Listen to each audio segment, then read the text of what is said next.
Danes smo imeli prvi tak sestanek po tem, ko je Evropski svet ministrov včeraj v Bruslju končno po 3 mesecih potrdil uvedbo kapice na cene zemeljskega plina. Ta sestanek je v resnici bil pomemben. Zakaj? Ker zdaj imamo regulatorni okvir na evropskem nivoju znan in so cene tudi iz tega vidika predvidljivo se znižale na nivo, ki smo ga pričakovali. Dobra novica danes je, da so v skladu z zakonom, ki je bil sprejet v petek v parlamentu in v skladu z včerajšnjimi sklepi Evropskega sveta ministrov, danes cene in tudi ponudbe, ki jih imajo slovenski gospodarstveniki na mizi, na nivoju pričakovanih. To ne pomeni, da so nizke, žal situacija, v kateri smo, ni taka, so pa v okviru pričakovanih in verjamem tudi glede na pogoje, ki smo jih uveljavili skozi uredbo, predvidljive za naslednje prihajajoče obdobje. Imeli smo še kar nekaj odprtih tem, jaz verjamem, da smo jih naslovili v dialogu in da je ta dialog tisti, ki bo zagotovo do konca tega tedna se še obnovil z namenom, da damo zelo jasen okvir, ki bo tudi razumljiv vsem, v tem primeru v gospodarstvu.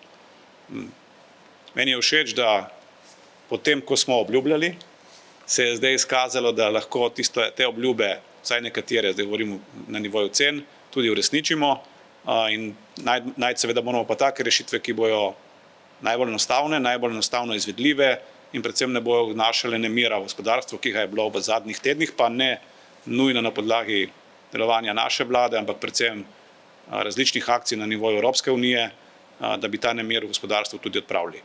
In kot rečeno, naša shema je v celoti, razen v tem delu, kjer se moramo še spogajati, zakon je v celoti usklajen s smernicami Evropske unije, zato pravim, da je to najvišji možni nivo cen, ki ga bomo plačevali. Če bi se izkazalo, pa ne verjamem, da bi komisija potrdila neko drugo shemo, ki bi bila bolj ugodna, bo Slovenija temu sledila. Pa je vseeno bo to shema, ki jo bo vpeljala Nemčija, je shema, ki bi jo vpeljala neka od sosednjih držav. Mi se zaenkrat držimo okvirja Evropske unije, ker ne želimo prejudicirati tega, da bi posamezne države članice iskale svoje nacionalne rešitve, ampak se držimo okvira. Če se bo izkazalo, da evropski okvir ni več potreben, potem bo Slovenija sledila temu, kar počnejo ostale države. Kar bi počele, se opravičujem. Ampak zaenkrat smo na nivoju, tudi na podlagi prvih izračunov, bom zelo ekspliciten, to kaže, da bi bila strošek oziroma cena v Sloveniji za srednje velika podjetja in velika podjetja tam nekje na nivoju okoli 200 evrov, mogoče 200 med 210, s čimer se približujemo temu, kar je bil naš cilj. Če nam bo to uspelo v bodočih dneh še znižati, bomo zelo zadovoljni, sicer je pa ta cena tista, ki smo jo na nek način pričakovali in za katero verjamemo, da je tudi z vidika gospodarstva še se da prenesti.